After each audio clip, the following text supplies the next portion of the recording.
morning, whatever. I'm okay. I had a horrible night's sleep, so I'm just going to apologize for any lack of energy today. I was playing Starbound last night, and I went to bed a little too late, and woke up a little too early, and so I'm going to yawn a lot. And in fact, I'm going to let these two up above me do a lot of the work at the beginning of the show. But this is Geekamole, episode 239. It is our 40th episode. Huzzah! Huzzah! I think when season 3 comes around, I'm just going to go back to normal counting of episodes, because while these episode numbers make sense to me, they probably don't make sense to anybody else. It's the same way a TV show does it. It's episode 2, 29, 29th episode of the second season. If you say so. That's the way it works. By the way, people out there, after 3 years of promises, Starbound finally came out. Drew and I did a little bit of a run-through, first look at version 1.0, and it should be up on the channel, shouldn't it? No, not yet. Well, it will be up on the channel. It will be eventually, because I unfortunately have these things in a queue, so that they're released on a regular schedule. They're released every Saturday night at this point. It's supposed to be 8 a.m. every Sunday, but for some reason it's off. It gets released like Saturday night. So last night Transistor was released. Next week it will be Oceanhorn, and Starbound is actually the week after that. I would put it... yeah, okay. Well, the unfortunate thing is I haven't quite figured out how to change the time of when these are scheduled, once they're already scheduled. And if I thought about it, I would have delayed Oceanhorn another week. But I didn't think about it. So, there we go. It'll be topical still, kind of, partially. It was fun. For those who don't want to wait, we gave it an 8. It's fun. It was fun. It's everything they said it would be, and so I'm very, very happy. And Mouse got the kick-ass weapon. I have more kick-ass weapons now. Yeah, and I saw you running around with your kick-ass weapon. Of course, like I said, my chief complaint was always that the game kept rebooting and taking away my house. And then last night it goes, I feel sorry for Drew, so I'm going to give you this house. Here you go. Dropped me right into the middle of an Apex base. I'm like going, I am taking this over. This is mine. Yep. So... let us go. For those who have not noticed, Foomf is with us this week. Hi, Foomf. Happy belated again. Happy belated birthday again.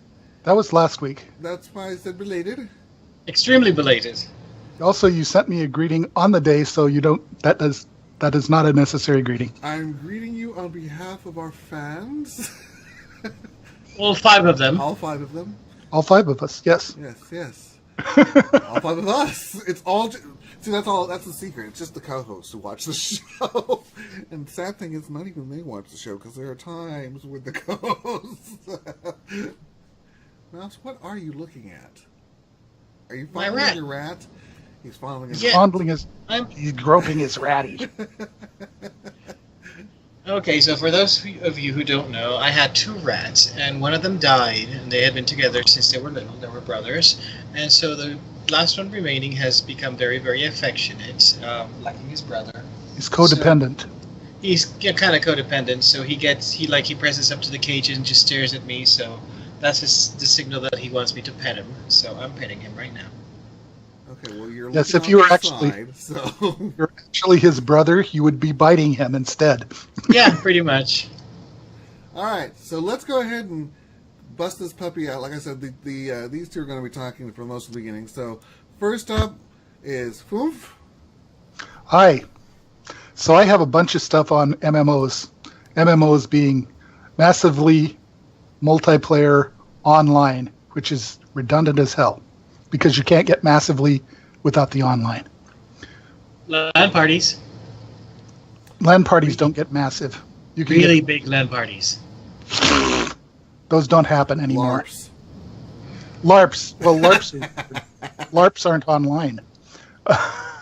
But you can have massively without the online. Therefore, haha. What you can, but the massively is for the wrong reasons, because the players are all large people. That's different. Ooh.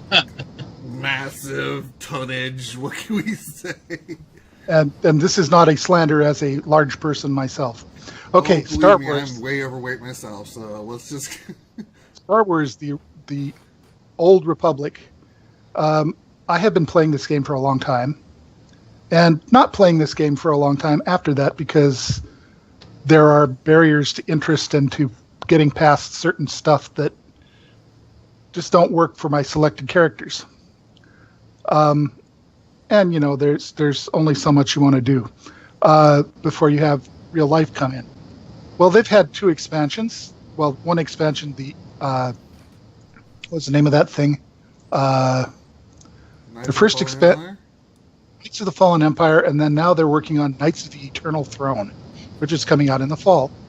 And they are, if you go to their website, you can see that they have Chapter 1 of the prequel story showing as a free trial. Meanwhile, back at the branch, I'm going to skip a little bit on the order of these things because I want to kind of group them. Well, the other thing is if you do that, then my graphics are out of order, and so my Fine. graphics dictate the order of the show. Fooey on you. Midnight Star is a brilliant little game for your phone. And yes, it is an MMO. Because in the original, well, it was only massive. You can only say partly massive because they only released it on iOS. Yes, only on Apple's in 2015. Because even then, Apple was the choice of the lazy. The thing was notable for being written by John Scalzi, who is a up-and-coming replacement for Robert Heinlein and several other writers. And by up-and-coming, I mean he was president of Sci-Fi Writers of America for 4 years and so on. Anyway, they have their sequel, Midnight Star Renegade, which will be coming out on Android as well as iOS. Notable flaws of this game: there is apparently no way whatsoever to create a female character, or maybe that's because it's only shows you your armored up character, but it's kind of annoying because they refer to it as male only, and really? Just pretend you're Samus Aran. Yeah, nobody knew Samus was female until she took off her hat. And even then they weren't sure. And then posted a bikini. And then posed in a bikini. But, you know... Because that's what I wear under my high-powered armor. Well, that's the only thing that fits under your high-powered armor. Especially when you have to squeeze into that tiny little ball. Oh, man. So, the Renegade stuff is online at renegadeprogram.com. This is because their original name, Midnight Star, and Midnight Star Renegade all bring up everything but those things on Google.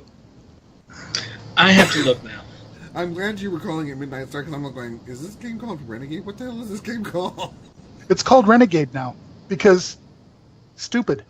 Well, it is really Midnight Star, and colon. the thing is, when I went to look up Renegade, I kept coming up with like 1980s video games. I'm like, that's not right.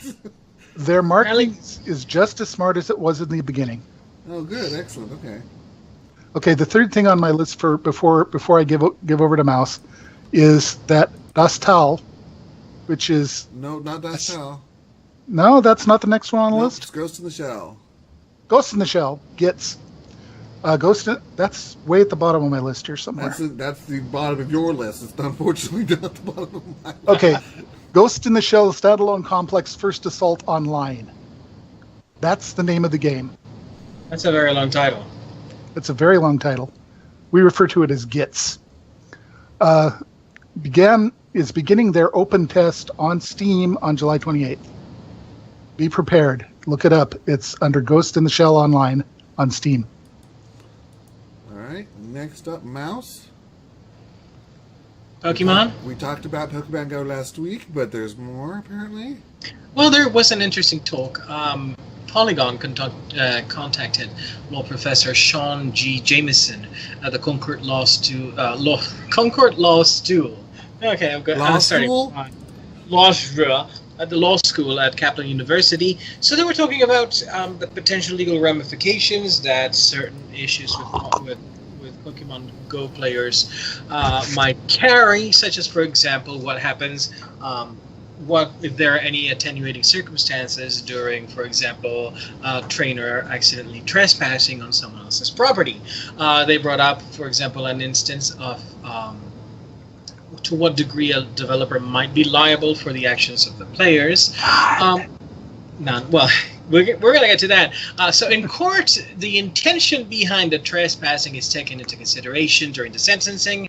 So, for example, if you are trying to catch, I don't know, Pikachu, and you veer off into someone else's lawn, that could end with a very light sentencing, or it could even potentially get the entire lawsuit, civil suit, dismissed. However, when you are scaling a wall or walking into someone's backyard, for example, like the idiots who decided to hop the fence at the Toledo Zoo, you're on your own. In fact, players who start playing Pokemon Go, they waive their legal rights by agreeing to the terms of service of the game, unless you email the developer to opt out for the opt out of the waiver. But even then, there would be a very, very hard case to try to link the actions of the players to the developer itself. Yeah, you can't really opt out of legal rights. That doesn't work very well. It all comes down to the concept of you're playing our game, therefore you are by the act of playing the game, you have waived it. Nope. It's yeah. You're playing the game. You are a grown adult. We are not responsible for the stupid shit you do with our game. Just like, and this is a point that the lawyer brought up, the professor brought up, and it's car manufacturers are not responsible for the misuse of the vehicles by some random idiot. Now, another interesting thing that they brought up is that what recourse to law some people might have. For example, in the case that their house is designated as a Pokemon gym or a Pokestop because they're a historical landmark. Right now, there is no legislation that forces Niantic to remove such places. However, Niantic has brought up considering the shit show that happened when the game was launched, they have added a form that you can fill out so you can have your place of residence or whatnot be removed as a Pokestop or a Pokegym. And of course, people brought up in things such as, of course, the coughing appearing in the Holocaust Museum, which, why are you even playing Pokemon Go at a Holocaust Museum and a coughing of all... So tacky. No. For those who don't know, that would be the gas Pokemon. The poison gas Pokemon that kills you. Yes. Yeah. Yes. Just a little politically insensitive in that regard.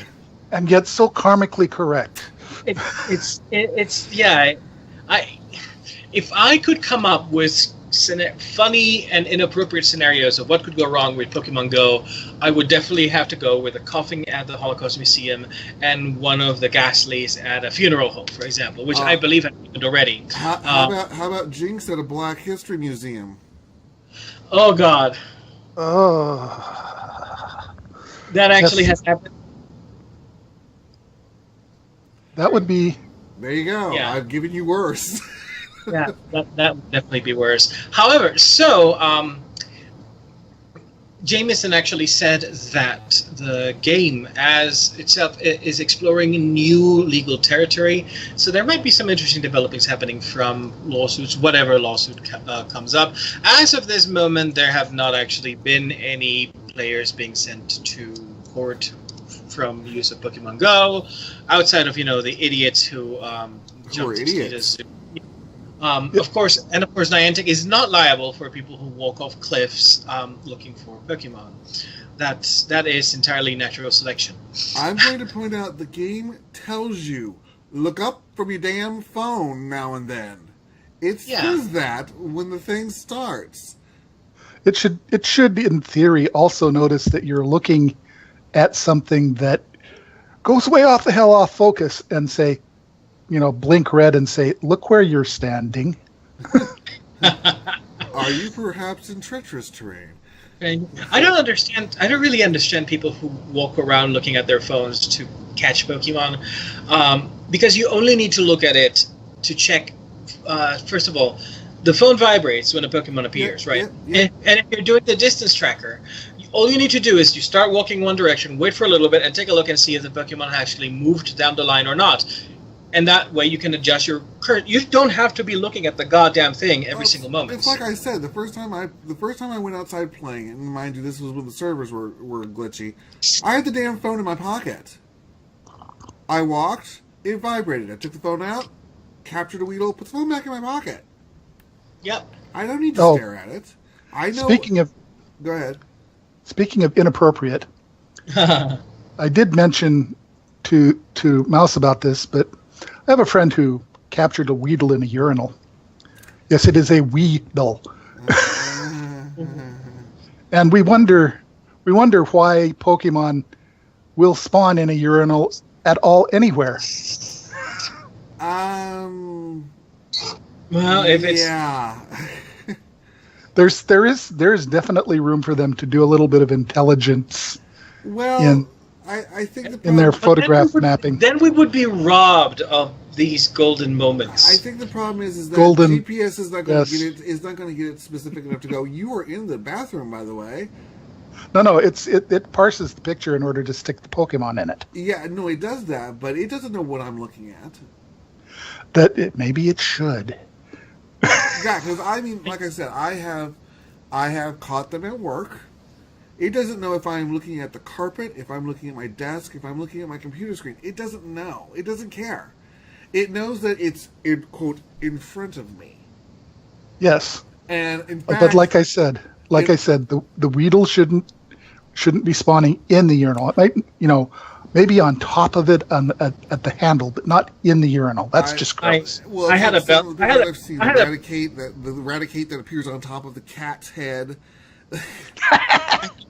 I had a Bellsprout appear in my bathroom, and I named it Poo Flower.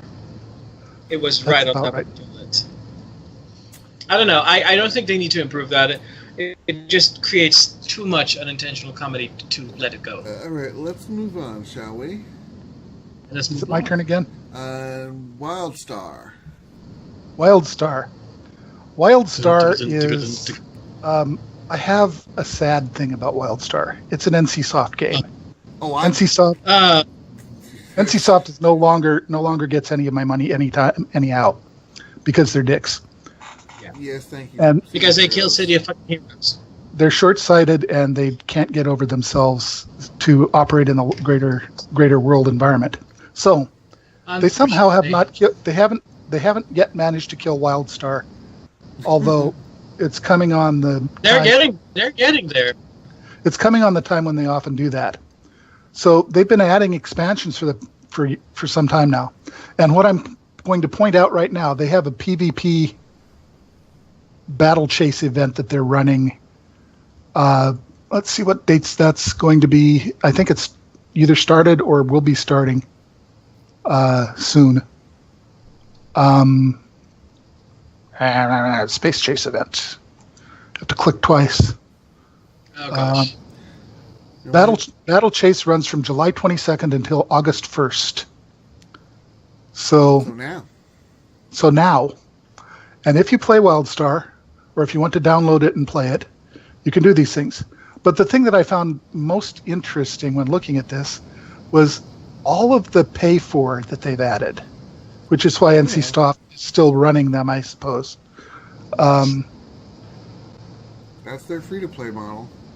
Yeah, their free-to-pay model allows you to power level. They have a pay-to-power level, which when it was introduced on July 14th, had a small glitch where if you didn't have any pre-existing level 50 characters, any new level 50 characters you created with the free-to-pay power level were unplayable. There was a small error in the data they were created with that basically required you to have 4 times what you should have of certain things that they give you. Ouch. Unlocking items. So basically, they became unplayable, and it took them about 4 days to fix this, which is typical. Unacceptable. Yeah, typical. Among the things you can now buy, sex change, new costumes, new race and profession combos, which were previously disallowed for no apparent reason, and, of course, obviously, as they're adding it, all sorts of PvP shit. Now, they did add that new PvP event to lure back the few people who are left who think that PvP is going to work well in an MMORPG context. It does when a game is designed specifically to that purpose. Well, that's the point, and that leads to Dust Howl. Dust Howl is a sandbox. He In says fact, that as I have my hand off the off the computer. Go ahead, sorry. Dust Howl is a sandbox game, which basically means something like an Xbox grouping. You can get a bunch of guys together and play it. It's let's see what I have on it here. It's just out of alpha and is having some of the expected issues. It's also I think they added a here's the trick. They added a PvE event to it. Just because PvP can be such a drag sometimes. Something to complete while you're bored hiding from people. Apparently. So, and let's see. At that point, it says mouse again. It says mouse I again. do? Mouse again. Wait, Trials of the Blood what am I Dragon. talking about? Trials of Trials- the Blood Dragon. Yeah. What? I should just be the host that just says, and now Trials of the Blood Dragon by Mouse, and I should just not talk about anything else. I should just be the You chorus should- prompter. I think that would actually suit you very well. Thank you ever so much. Now talk about Trials of the Blood Dragon. But only if you do it with a Vanna White dress. No. I want to see that. We've already discussed I why I'm know. not in drag, so... You just need to have a very good drag makeover. But in any case, For So- the record, for those who don't know, I mentioned on the show previously that the few times I have done drag, I end up looking like my sister. So yeah, I told her this. She was And she not forbade pleased. She forbade you to ever do it. Her response was, "So you're saying I look like a dude in bad makeup?" And I'm like, "That's harsh. not what I said." Harsh. I'm just She saying has that there's a distinct family resemblance between us. she has not spoken to him since. She's spoken to me since. My sister and I have a very good relationship. As long as you're not wearing her clothes. I don't think I would fit in her clothes. I'm much larger than she is. To the show, I'm just saying, I will- as I a will, guest host. I will not discuss this. She should be the online. one shaming you. My sister doesn't. The guest shame is the me. best My is- sister and I Okay. indulge in adolescent humor when we're together. So moving So on to she- Trails of the Blood Dragon. From adolescence, where we have Ubisoft. So Ubisoft, that is Ubisoft, for those of you who don't know my disdain for the developer, is offering the PC version of Trials of the Blood Dragon for free. PC as does long- not mean politically correct. What? Personal Oh, computer, yes. not politically correct. That's on computer. However, in order to get the game for free, you have to complete the game's demo with 15 faults or less. Now, this game is it's kind of like a Far Cry 3 Blood Dragon mixed with a motorbike racing series. Wasn't It's this the sequel of it? Yeah, it's a little bizarre little thing. The game is very, very, very difficult, and it has more than 30 missions. The demo will will let you try out the basics while competing against other players on a global leaderboard. But in order to, like I said, to get the full game for free, you have to complete it with 15 falls or less, which is actually a lot harder than it sounds. There, it's a thing. Durango. Durango is a mobile PVD that is player versus dinosaurs game, available on iOS and Android, which is entering limited alpha. Sign up as quickly as you can or you won't get in, starting on the 27th of July and ending on August 3rd. That seems a very limited alpha. It has some interesting graphics. Go to durango.nexon.com and look at it to see what's there. You'll enjoy it. And Nexon is Nexon, not Ni. Sorry, go ahead. You first. Say, while I was pulling graphics for this, one of the ones I was considering was kind of disturbing because it sort of looked like Tom Cruise choking Daenerys Stormborn. I saw that one. That was weird. It was I'm sure there must be a fanfic written about that somewhere. I'm sure there will be now. Easily be now.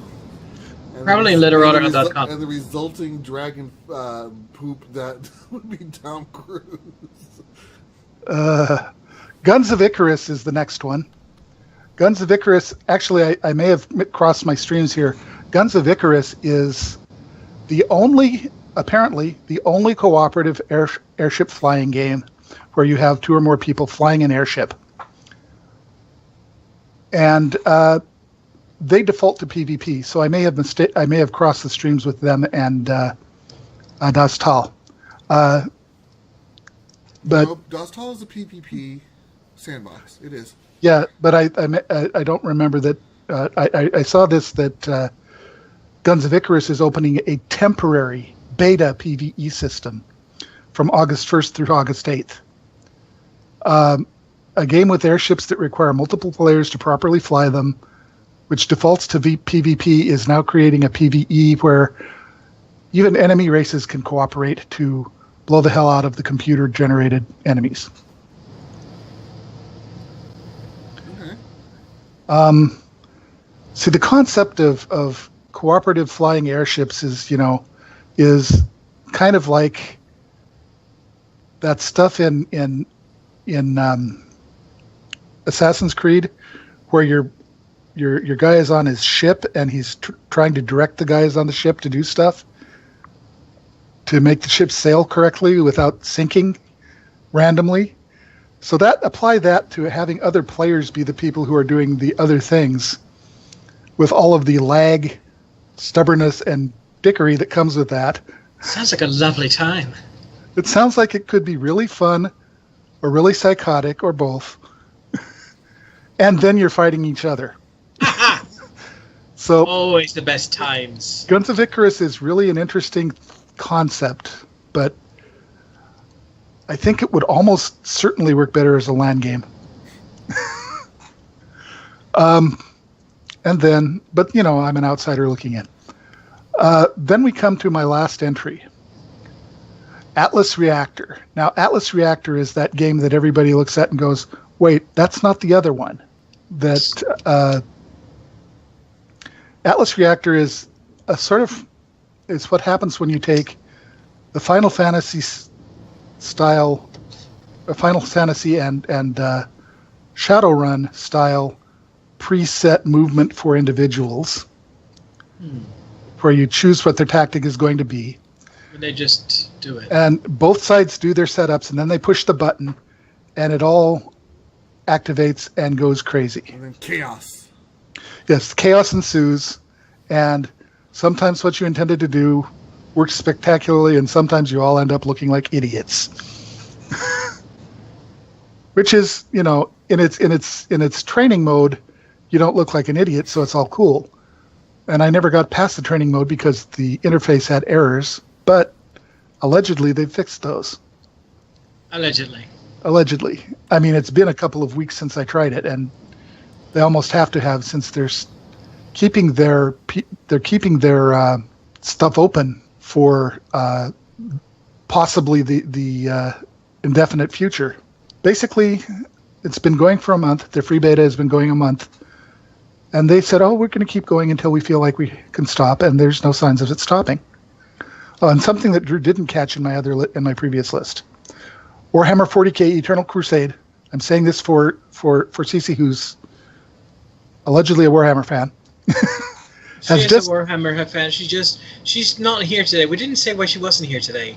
I will say she sang at the Merry Widow last night. She was fabulous. It also was the culmination of an incredibly long work week with music for her. So she crashed, and I think she's still asleep at this point. So. Right. So Warhammer 40k Eternal Crusade just added Tyranids. Those are the giant bugs, like the guys from Starship Troopers movie. Don't mention that movie. Which, of course, has nothing to do with the actual book by Heinlein. But they are space bugs, and you can play them, and they've been added to some of their 5-player co-op PvE maps. Apparently, that means you can play friendly versions of giant space bugs. So that's the end of the stuff that I brought. And that's the end of all of the game stuff, isn't it? Moving on to comics. Yes. And by the way, I need to make a mention of this because I was promised a tin of tea biscuits if I say it. Very briefly, best news headlines of the day. An 86-year-old elderly British woman has fended off a burglar with bacon. Totally unrelated, but I thought that gave me so much joy hearing it. Why are you getting tea biscuits? Because a friend of mine said you have to share this on the internet, and if you do, I will give you tea biscuits. So, Lauren, I'm waiting. Well then, because I'm the one who has to not crop it out now, will they be sending me tea biscuits?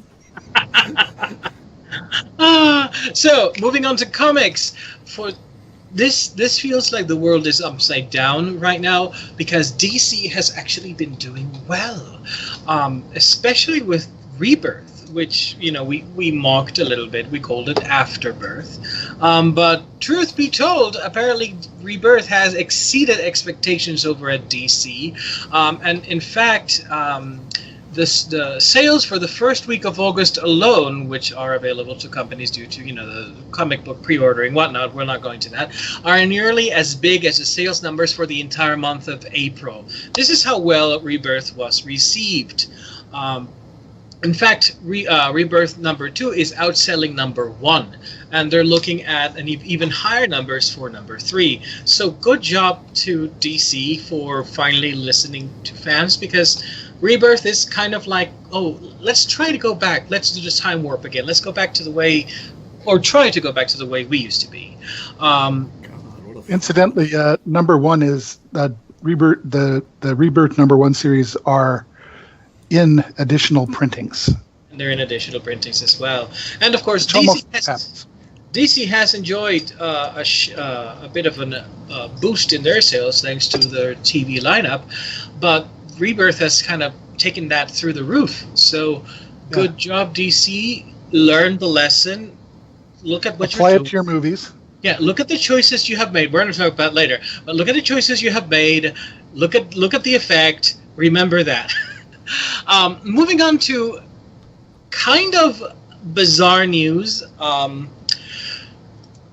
I really don't know how I feel about this, but Joe Casey and Nick Dragotta, who were the creators of the character of Miss America Chavez, who came to prominence when Kieran Gillen wrote her in the Young Avengers, and who is now part of the Ultimates in the Marvel Universe, is sort of getting an alternate dimension, a version of herself.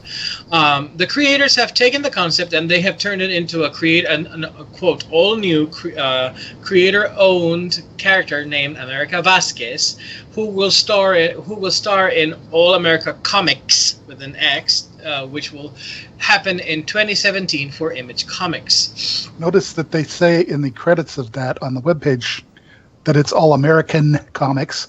That is not the case. That is a different series by a different publisher.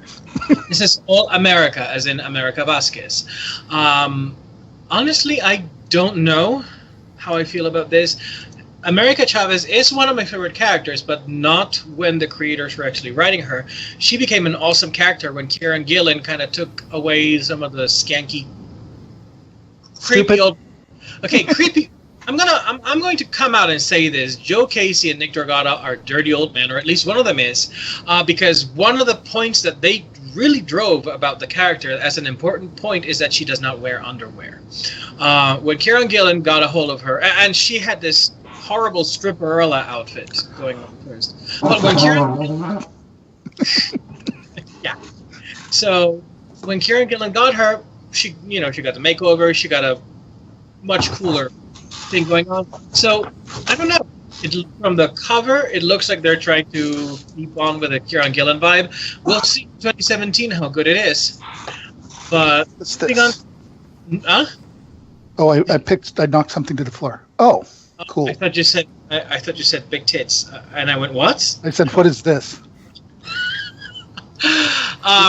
This is a Spanish Bible that somebody gave me years ago. Oh, wow. Little, Okay. tiny. Tiny. And welcome All right. to the land of non sequiturs, gentlemen. Yes. Well, Well, no, actually, it actually she's kind of Hispanic. she is Hispanic, so. However, speaking of what is this, Valiant Entertainment has announced. Most of you know I like the character Faith. I loved her miniseries, and I'm on board for her ongoing series. But they have announced an upcoming issue of Faith that is going to coincide with the November elections. Faith number 5 by guest writer Simonson, artist Pere Perret, will feature the U.S. Democratic Party's presumptive nominee. At least we'll know at the end of this week.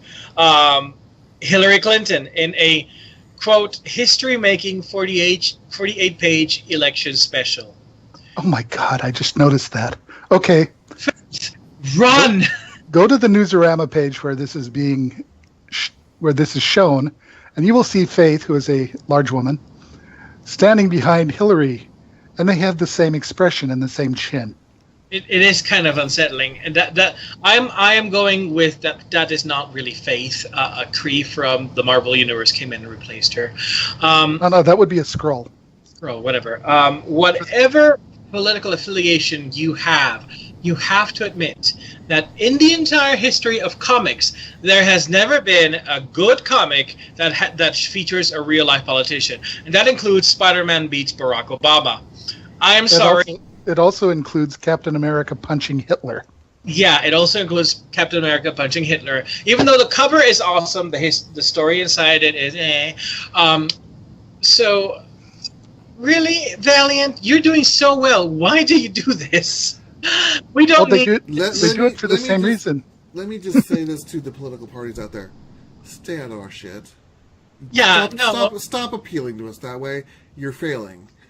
Yeah, no. And this is actually not necessarily the political parties doing this. This may well be the writers who are just expressing their wonderful, adoring. No. Well, it may be, but I'm pretty sure that there's at least some push behind it because Twitch. I think it's for those who profiteering don't on know. both sides. Twitch has been showing the Republican caucus convention. They were just showing the Republican one. They're going to show the Democrat one because they're trying to appeal to the video gamer demographic. Stop. Twitch is actually probably a better source for that information because they're sitting there without having any. They don't have a fighter in that ring. Yeah. Theoretically, so they're simply observing. Yeah. Except that 90% of politicians supports censoring or controlling games. So I think that the best way to appeal to gamers would be to not do that shit. Well, so who says that it's to appeal though? In that case, it would be the gamers covering the threat. Well, then if the gamers actually covered the threat, then but we're getting political, and I wish to avoid that. Peripherally political, yes. So moving on from Valiant. Is this the thing? Yes, you tell me when you want it. Bombshells. I'll tell you in a second. So, among the many good things that DC has been doing lately, they have been releasing some very cool action figures and collectible statuettes. So now we have some really good DC Bombshells models coming up. Like if you look at Batwoman, she looks amazing. She's dressed, of course, like a baseball player. She has a bat. Bombshells being a sort of a 1930s. 40s. 30s and 40s flavor of the characters. Yeah, Poison Ivy looks great. She has the victory rolls going. I love Harley Quinn and the statuette for the Flash. And oh my God, Aquaman as the Aquaman is a sailor. Hello, sailor. However, I have to prepare you. You know I am one of the biggest Wonder Woman fans out there. So I love the Wonder Woman look in DC Bombshells. She has the do-rag, the whole Rosie the Riveter thing going on, and she's actually wearing an outfit that was originally designed by the artist. I think it was A.G. Peter. With a high white neck, etc. But Marston actually said it would be too outdated. But they brought it back for the DC Bombshells thing. So I was really looking forward to it. I didn't buy the collectible Bombshell statue for Wonder Woman because she has a very strange expression on her face. So I thought, the action figure will, probably have a better expression. Oh, God, no. Drew, show it. It's up. Do you guys see that thing? That's Wonder Woman at Wonder Woman at 2 a.m. going, "Where's my cocaine?" This could have only been improved by her going, "Yeah." I have been making that face all along during this discussion. Yes, I don't know. It's Wonder Woman snorting Joker toxin. I can imagine her hacking through a door frame like Jack Nicholson in The Shining, going, "Here's Diana." It's. I'll be frank. I love the other bombshell dolls, but this one again. Why can't they get Wonder Woman's expression to be anything other than I don't know. Terrifying. It is a terrifying expression. It is terrifying. Absolutely terrifying, which is sad because I love the outfit, and she comes with a wrench and the hat, which she's going to use on somebody any second now. Yeah, it really does. It really does look like she's going to take that wrench and just kill a motherfucker. So I might get me some Harley Quinn maybe and some Batwoman, but I'm staying away from Wonder Woman because that toy, that face, I want to be able to sleep. And this is an action figure that if you bring into your house, I swear to God, you will be able to hear it grinning in the dark. It will come into your bedroom and stare at you. Doll behind me again. Yeah. They can have a face-off. I think that if you face those two off, it'll be like the Sphinxes in the Never-Ending Story. Anyone who comes between them will explode. So, why, DC? Why do you hate Wonder Woman? Oh, it's not even DC. It's. I've been bringing the picture in and out with different transitions. So. This is like the final Pam of DC.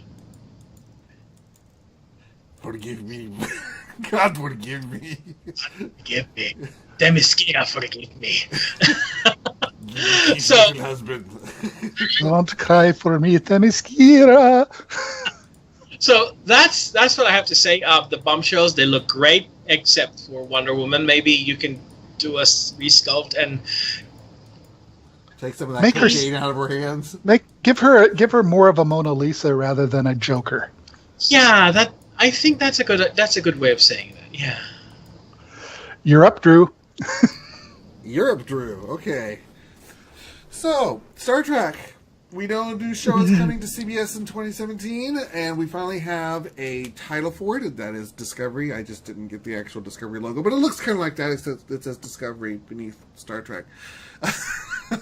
So it's not the Discovery Channel, but... No, it's not the Discovery Channel. Yeah. So the show will premiere on CBS in January, before it moves over to CBS All Access, where all the new shows will be available to stream.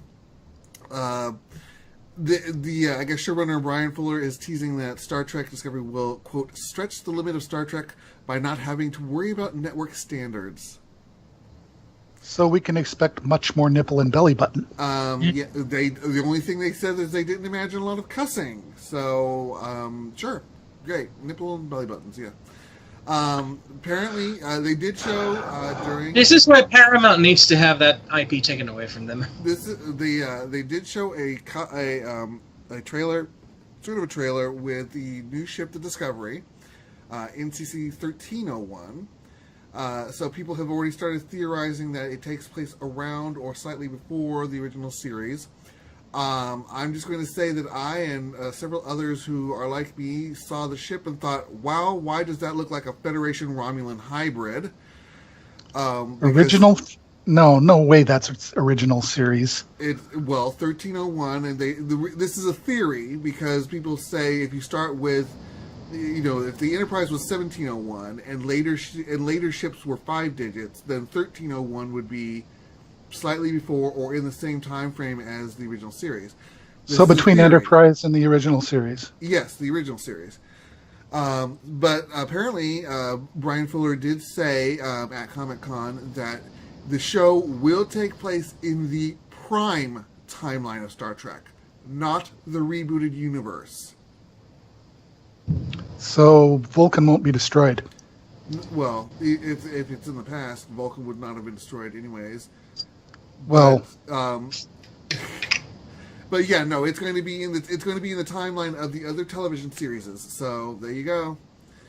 Yeah, and we all know that those were not necessarily all in the same timeline anyway. At least not the movies. Well,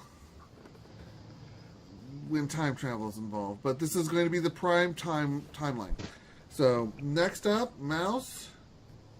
So, Divergent Series, you might remember that as the series who tried to cash into the Hungerbirds. The Hungerbirds. I actually read that series. It came out contemporaneously with, a little after Hunger Games. Yeah. It's the same genre. There are a lot of books in that genre. Young adult. Mm-hmm. It brings its own unique character.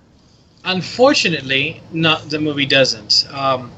And the audiences could tell that the movie was not faithful to the book, and it was clearly trying to cash in on the Hunger Games movie, because the most recent movie, the Divergent series Allegiant,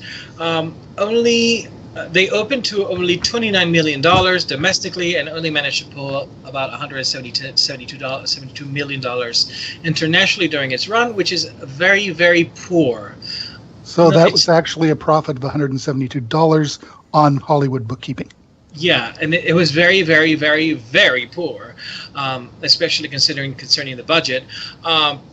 So instead of releasing the final chapter in theaters, according to Variety, it's going to be released directly to television, which is kind of like the direct-to-DVD sequel. Direct-to-stream? It's a direct-to-stream movie. The direct-to-stream. Although I have to say, I have seen higher quality stuff on Netflix than the Divergent movie. So, but those of you who all fans out there of the Divergent series movies, 5 of you, can expect to see it coming to television. Not the same 5 who are fans of this show, by the way. Not the same fans who are fans of the show. Can see it in about a couple of months. So that is next year. I am entirely whelmed, neither under nor over. Just whelmed. Thank you. It is. It is a thing. Young Justice. Sorry. Yes. What? It's a young Justice. Oh, yes. That's right. Are we done with All Divergent? Right. What else can you say about it? Oh yes, we're done with Divergent. Moving on to Once Upon a Time. As I have said in shows that you guys haven't seen on YouTube yet, I'm going to be letting my fanboy flag fly in season 3. Once I get the miracles of technology working, because so far they have eluded me. But I want to be able to capture some graphics for when I do the shows. I'm going to be reviewing a lot more television shows, specifically the ones I am a fan of, like RuPaul's Drag Race All Stars, Once Upon a Time, Game of Thrones, all that. So Once Upon a Time is coming up with its new season, I believe, starting in September. And they have already announced some additional characters and some additional casting. For those who don't know where the last season left off, spoilers, we will now be looking at no longer so much the Enchanted Forest as the Land of Untold Stories, which will be bringing in a literal plethora of disconnected characters. For example, they will be bringing in Aladdin and a Jafar again, except it will not be Naveen Andrews from who was playing Jafar in Once Upon a Time in Wonderland. It will actually be Oded Fair from Cobra Affairs. And Dennis Dennis will be playing Aladdin. And Jasmine will be played by Karen David. And they will be joined by other characters such as Giles Matthey, who is playing Morpheus, and Craig Horner, who will be playing the Count of Monte Cristo. Now note, the Count of Monte Cristo is not fictional. Well, this will certainly be a fictionalized take on him. He's a fictionalized take on the father of the man who actually wrote the books. Alexandre Dumas, père. Alexandre Dumas, père, was actually pretty freaking amazing. He was a kick-ass motherfucker. He's like he was noted at one point for doing a pull-up with his horse. Well, yep. I wonder if anybody will be eating any ham and cheese sandwiches with sugar. Oh Lord. So, anyways, the creators have also some hits on the upcoming season. I'm not going to go into spoilers for you guys because I know how you all hate it. Well, I love them, but they are available online. So, if you want to go looking for them, you can find them. But I'm not going to say them. So, Giles Matthey is. I looked at that picture of Giles Matthey as Morpheus, and that man has the most asymmetrical face. It's like he's two very handsome guys stuck together. Which makes him perfect for the role, I always feel. Next up, Mouse, Justice League Action. So on Thursday, over at the panel dedicated to Cartoon Network's upcoming animated series, that is at SDCC. Yes, SDCC. I almost said SCDD. Web TV, the WBTV has released a clip with highlights of their new upcoming show, Justice League Action, which is kind of like the Justice League animated, but lighter, and it's kind of more. It's more less filling, more taste kind of thing going on, and it looks pretty fun. The only thing I have qualms about is that Wonder Woman looks like she basically spent her time in 1985 getting hand-me-downs from Sheena Easton and Pat Benatar. The hair. That hair looks wrong. I'm expecting her to burst out into "Hit me with your best shot." It's the hair is fresh from having had somebody go at it with a sword during a battle. Well, every time I see that hairstyle, it almost looks like she has just freshly snapped her neck and gone, and just pulling her hair up to the side. Well, it is actually like her hair is normally pulled back, and somebody cut part of it so it's sticking up. Look at the left side. It's totally a feather do from the 80s. Oh, it is. It's a feather do. It's totally like it's she could be a roach clip. She could be in a band. All I'm saying is she could be in a band doing backup for Bonnie Tyler, and we would not blink. She does look a little bit like one of the holograms. Oh. She does. Wonder Woman and the holograms. There we go. So that's all I can say. It looks fun. I hope it doesn't suck. But then again, DC always has had very, very strong animation, except for what we're going to talk about later. But anyways, go on. So yes, Kaiju Watch alert, guys! It's back. Warner Brothers gave us first trailer for Kong Skull Island, and the rumors that they might be sizing up the big monkey for a later run with Legendary's version of Godzilla just may be true, because Kong is positively gigantic. Oh my! The trailer, which has John Goodman in it, explains. The planet does quote. This planet doesn't belong to us. Ancient species owned this Earth long before mankind. I've spent 30 years trying to prove the truth. Monsters exist. So, yeah, it is. Crypto. It is. Well, they don't ever show a full version of King Kong, but it's got the sort of Apocalypse Now feel at points, because you have these military helicopters. The poster is Apocalypse Now. Yeah. But the trailer has a couple points where the helicopters are flying off into the sunset, and you see King Kong's legs. And he does not shave them. He doesn't shave them at all. There's a point where they're up on top of a mountaintop, and this is what leads to the poster. You just see King Kong's eyeballs kind of come up. And yeah, the poster I'm looking at is the guy standing on top of the skull of apparently Kong's little tiny brother. Because Kong is looming in the distance, about horizon distance. And is this the one with the dude holding the green flare? With the green smoke flare. Yes. And the guy is holding a green smoke flare, and he's about an inch tall. And Kong, off in the distance, is about 5 inches tall. Yeah, that is more clear than you get in the trailer. That is the far more clear version of Kong that you will ever see. Yeah, he's easily the size of New York. He could eat that stupid flying city destroyer ship. So yes, definitely comparable to Legendary's Godzilla, although God knows if he will be anywhere near the size of the Godzilla from the next Japan movie, but we're not going to go into that. Next up. Is it me? No, wait. Why is mine here? Hold on. Am I out of order? No, I'm right. All right. This makes me so happy. So it was only a matter of time before Discworld made its cinematic debut. And, it's already done that. Well, the Hollywood cinematic review. Debut. And just as a side note, I want to say that the Sky 5 or Sky 4, whatever it is, whomever the fuck has made the Discworld cinematic and TV adaptations, they're fabulous. So go look them up because they're real good. Primarily BBC. All right. Well, anyways, however, this news makes me very happy. So, Jim Henson Company will be taking the first movie known as We Free Men. And they will be working with Terry Pratchett's daughter Rihanna to adapt a script from the original storyline.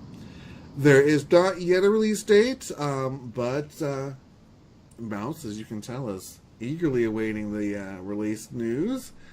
There's a very good reason. First of all, I love Tiffany Aching as a character, but also this will be the first time we'll actually get to see a live version of Granny Weatherwax. I actually didn't know this was coming, and my skin is tingling. And this is such a good thing. Dame Maggie Smith has expressed interest in playing Granny Weatherwax. She would be perfect for it. In fact, she was terrifying. Well, she was in the running for Granny Weatherwax when they were considering doing Weird Sisters before the Harry Potter franchise came up. But they decided that Weird Sisters wouldn't work as the first one because the special effects were too high. So they went with the other adaptations, and Maggie Smith went on to do the Harry Potter. But she has been dying to basically play Granny Weatherwax since she first read the Discworld book about 20 years ago. So. See, the funny thing is I was pulling my topics this morning. This is why I was awake too early.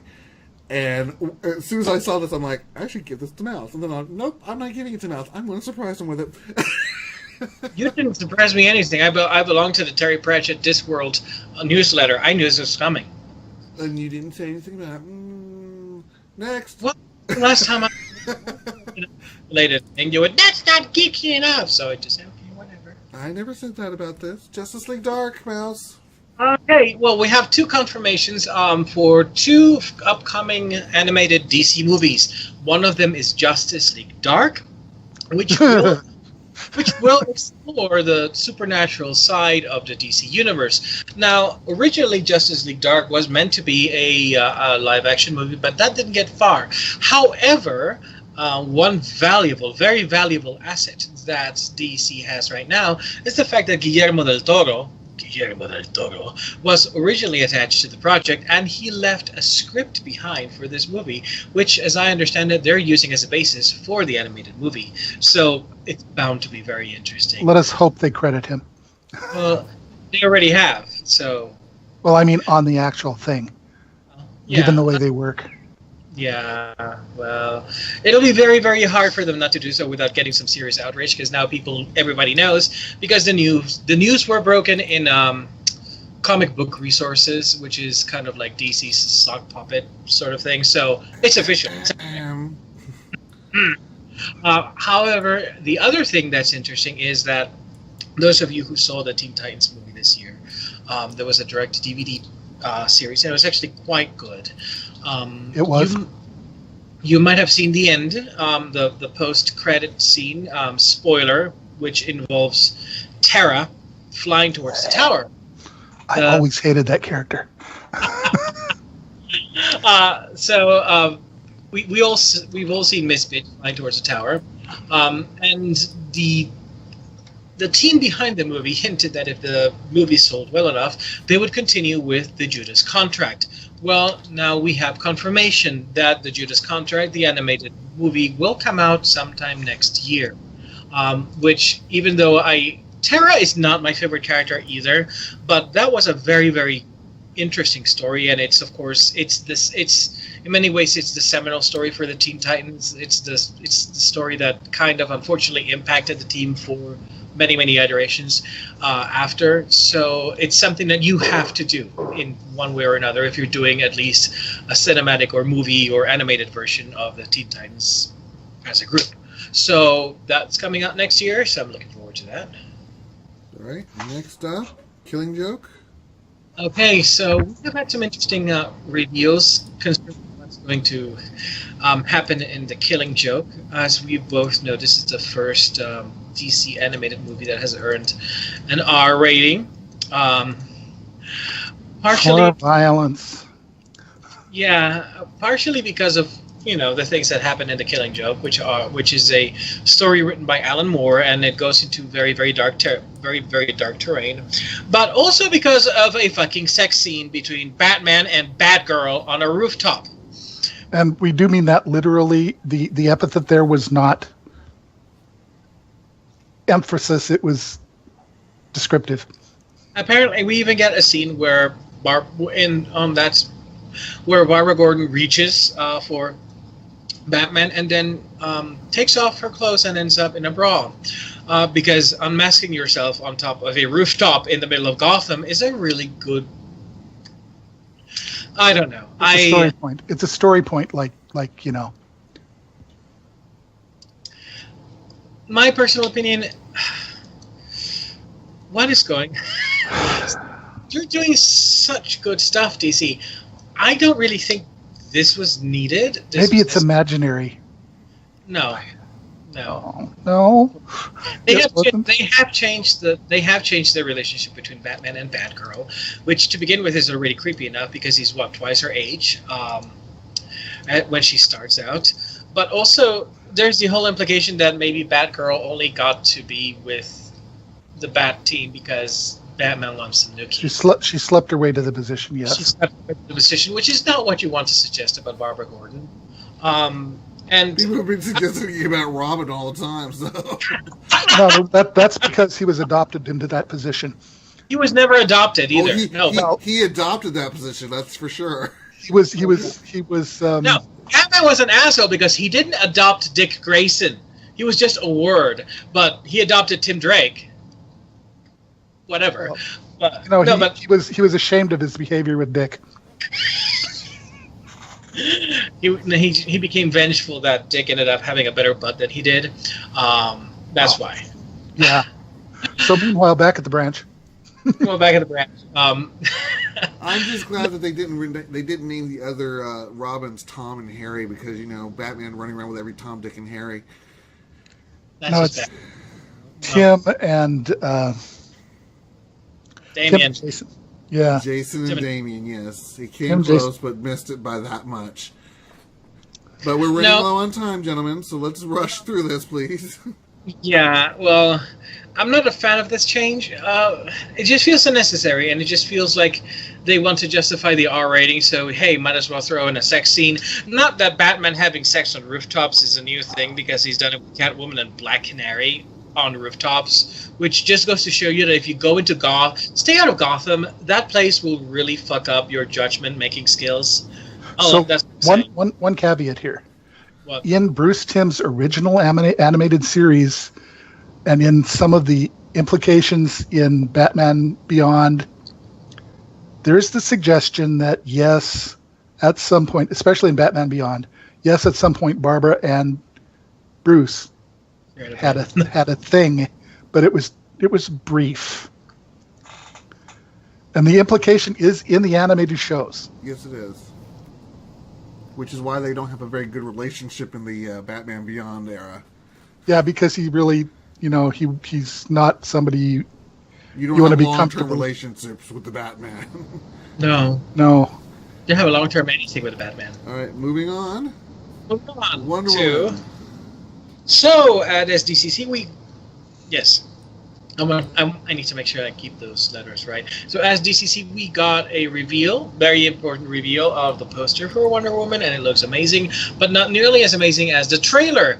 The trailer it hits all, unlike the Dawn of Justice trailer, it hits all of the right spots. It has a good amount of seriousness and grit, but it also has a good amount of, some lightheartedness in it, but it's also colorful. At least there is more color than in Dawn of Justice, so it doesn't look like I'm looking at it through like a sepia filter. But more importantly, it does focus on the Amazons and Wonder Woman, and the whole concept of her coming to this world, finding Steve Trevor, and introduces Etta Candy, a character I absolutely fucking love. I am seriously hoping that this movie does not suck. It looks like it's not going to suck, which is good, because right now DC in the cinematic universe is coasting on the Suicide Squad and the Wonder Woman movie to get things moving, to steer this train away from the train wreck of Dawn of Justice before the Justice League movie hits. Incidentally, it's not actually a sepia filter. It's a cold blue-gray filter. Yeah, it's the Depresso filter. That's what it is. Yeah, if it were sepia, it would have some warmth. And there was no warmth in there. It is. There was a preponderance of blue and gray and green. The Volta movie is that shall not be named and shall no longer be discussed. Hey, I had to mention it. And moving on from that... What's this about a trailer? Drew? All right. Yeah, tell us about the trailer. Justice League actually dropped a trailer at Comic-Con. And to make a brief mention of the movie that should never be mentioned, it actually is far more lighthearted than said movie. It features Ben Affleck as Bruce Wayne, not as Batman, running around recruiting new members of the Justice League to fight an unknown threat. Spoilers for those who didn't see the movie that shall not be named. There is no sign of Superman. He's dead. No shit. Shit. It appears to take a slightly more lighthearted tone. There are a couple jokes that are cracked in the trailer, such as Flash admitting he needs friends. And then when Wonder Woman asks Batman if it's more or less likely that Aquaman will join them, Batman tells her it's it's less likely than more. But he does tell Aquaman that I hear you can talk to fish. So it's certainly a little cuter. Oh, and I actually do have a higher expectation of this one than I did of the Volta movie. I do too, and I have to admit I like the look they've given the Flash costume, which you can see better now over what it looked like he had in the Volta movie. During the future coming in scene, it's a little bit on the armory side, and it breaks up the full red for a red and black motif, but it's patchy looking. it's patchy looking, but I and don't it think has an obvious jockstrap. I have noticed that. Thank you. They all do. No, Wonder Woman doesn't have an obvious jockstrap. She has one underneath that skirt. And the person who should have an obvious jockstrap, which is Jason Momoa, does not have one. What the fuck? I demand my money back. All right, moving on to Star Trek Beyond. I got to see this movie a couple days ago. Tell us all about it. Oh, thank you for being so broad in your request. Okay, so first of all, did you like it or not? I liked it more than the first two. I did, because for those who know me, my chief complaint with the first two of the rebooted universe were that it was entirely too wink, wink, nod, nod. Nudge, nudge. They took blatant and obvious hits, beats from the first two movies of the original series, and that just pissed me off. Especially when it culminated with the Khan yell. Yeah, that just made me rage. It completely pulled me out of the movie. This time around... it didn't make me rage, it made me yawn. This time around, I could see the certain... the wink and wink, nudge, nudge.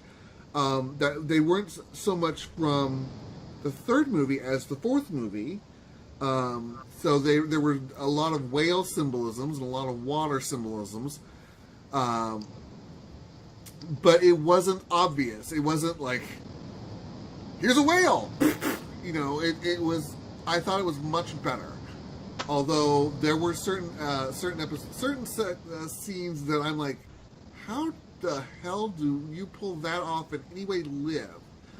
I mean, the concept of literally dropping a starship on someone to kill them. I'm not and it not succeeding? Where that happens. And it not succeeding? Oh, no. It succeeded, yet the heroes lived. And I don't know how, because the sheer... Airbags all over. They finally came up with seatbelts at Starfleet. I can't give you much more details than that, other than to say, when you see it, you'll be going, how did they live through that? Because it makes no sense. The sheer scope of it makes no sense to me at that particular moment. But otherwise, I thought the movie was much better. Now we do know. Mouse, do you want to cover what's going on with Chekhov? Unfortunately, I'm going to make a quick suggestion here. Chekhov should be the only one who didn't survive that. Chekhov actually had a fairly significant role in this movie, and yes. For those who are not aware, who have been living under a rock for the last 2 weeks. Anton Yelkin, who plays the current incarnation of Chekhov, unfortunately passed away in an unfortunate accident in his driveway about it was a freak month and a half ago. Mm-hmm. And it's terrible. He was only 27 years old at the time. And they have decided that they will not be recasting him. So the movies will simply go forward. There is already confirmation of a fourth movie. They will simply not have Chekhov any longer. Now, mind you, this movie also had to deal with the fact that Leonard Nimoy passed away. So they dealt with the death now of the alternate reality Spock, I thought very tastefully. Obviously, you can't exactly have Leonard Nimoy voice record something in case he dies. So there was absolutely nothing of him. Although as an I swear actor that at this point, I would be probably going up to Shatner and going, "Hey, you want to record something?" Actually, the funny thing was that I guess when they were talking about Star Trek Destiny, Shatner was in the panel. And Brian Fuller looked at him and said, "Wouldn't you love to see a continuation of the stories of Kirk with you in the role?" And he goes, "Yeah, sign me up." But he explicitly killed the character. Yeah, I know. Oh well. And there's only George Takei and Nichelle Nichols left. Cece's boyfriend actually got to hang out with Nichelle Nichols at the the Sci-Fi Con back in Arkansas. The bastard sent us pictures of him hanging out with Nichelle Nichols. I was like gloating all the time. I was like, motherfucker, get me an autograph. But I mean, she's gorgeous. Even with as old as she is, she's gorgeous. Gorgeous does not go away with age; it merely mutates. Well, for some people, it refines.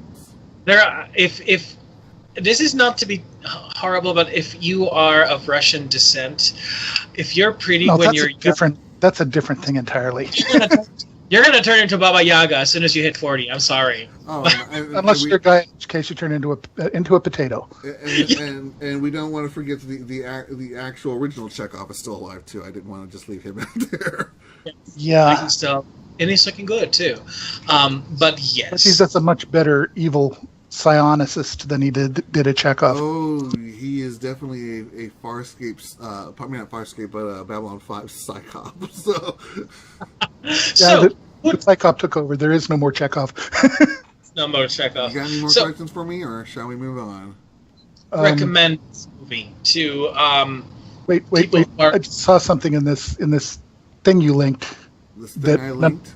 Well, the thing that was linked to this discussion, which says the fourth movie in the new Star Trek series, which Paramount Pictures announced earlier this week, will star Chris Hemsworth as George Kirk, the father of Chris Pine's Captain Yes. James T. Kirk, Yes.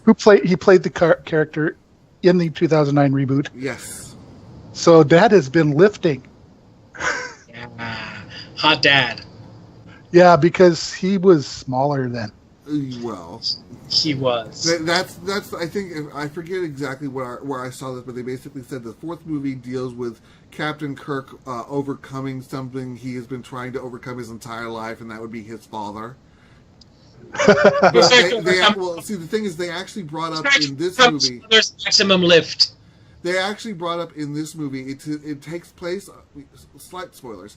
It takes place on Kirk's birthday, a year where he is now a year older than his father was. When his father was vaporized. When his father died, yes. So there's obviously going to be some serious time travel involved in the fourth movie. Let's do the time warp. So my question is, would you recommend this movie to... Okay, for Star Trek casual viewers and Star Trek purists, whom would you recommend this to? Oh, I'd recommend the movie. Go see it. I'd easily see either one. Both of you can see it. I have been informed if you like big explosions, definitely go see it. I've been informed that the lens flare factor is not quite as agonizing.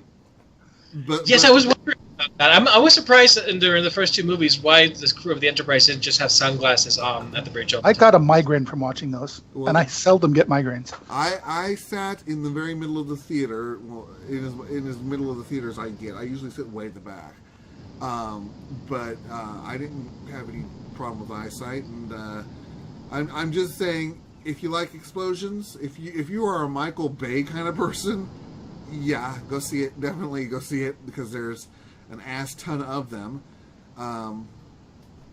And this is the most interesting way that the Enterprise has ever been taken out of the air.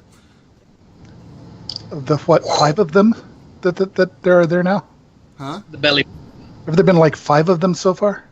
I forget how many have been actually taken out of the sky in the movies. Pretty much every other movie an Enterprise goes down. Starfleet should buy insurance for that ship. Are they having a movie? Yeah, they have a backup copy in Starfleet Star Docks at all times. Dry dock. They actually had to repair. They had to build one at the end of the movie. So moving on. Oh, did I miss something? No, There's nothing left to move on to. My last thing. There is. Oh, there's one more last thing. Brie Larson. Captain Marvel. For those who have been waiting with bated breath to see who would be cast, they have announced at Comic-Con that the first female lead of a Marvel superhero film will be Brie Larson. For those who don't know her, go look up Term 12, 21 Jump Street, or Sleepover, or Room. The movie, I have not seen a single one of those. Neither have I. So the movie is expected to March in 2019. Although Captain Marvel did almost show up in Age of Ultron, except that they hadn't cast anybody yet. So there. Well, ta-da! there we have Captain Marvel. Ta-da! We have a new Captain Marvel. Chris Evans likes her. I'm glad. And also there is a new Ms. Marvel action figure coming out, the Kamala Khan one. So cool. And that's... Oh, Evans was in Scott Pilgrim versus the World with Brie Larson. So he says that he likes Brie her. Larson was in Scott Pilgrim versus the World? Yes. Where was she? I don't know. I didn't watch it. I would imagine she was... I think she was probably the ex-girlfriend. Oh, I loved her. I wasn't like very huge fan of the movie or the comic, but I loved her in the movie. All right, so there we go, gentlemen. The show is over. I'm going to go sleep because I'm tired as hell. And then maybe Starbound later. Who knows? What are you guys up to today? Well, today is CC's going away party, so we're going at 6 to hang out with her and play games and stuff and whatnot, because she is moving back to her home state on Wednesday. So she will be in another time zone. So this show will span 3 whole different time zones. Not the first time, Awesome. the last. So I am going to be boggling over the news that Kurt Russell is playing Star-Lord's father in the next Guardian of the Galaxy. Oh my god. That the character is not one you should expect, but look it up yourself. Is it Adam Warlock? No. Oh dear. Well, tell me, who is it? Professor Xavier, no. Have you heard of something that would sort of fit Kurt Russell's persona? Something huge, something planetary. Galactus? No. Planetary. Ego, the living planet, is Star-Lord's father, according to this article. I'm going to ask, how exactly does the living planet impregnate a woman? I would imagine with a remote. He does have those. Just saying. He spawns off little bits of himself to go do things sometimes. I'm just saying. I'm gonna let that one go because that's Galactus Let it go. impregnating Let him it is go, easier than I Elsa. think. Yeah, this is in CBR under one of their. It was posted an hour ago. I'm gonna go crawl into my bed and pretend I didn't hear any of that. All right, so peace out, It'll guys. fill your dreams. It'll fill your dreams. No, Good night. bye. Bye.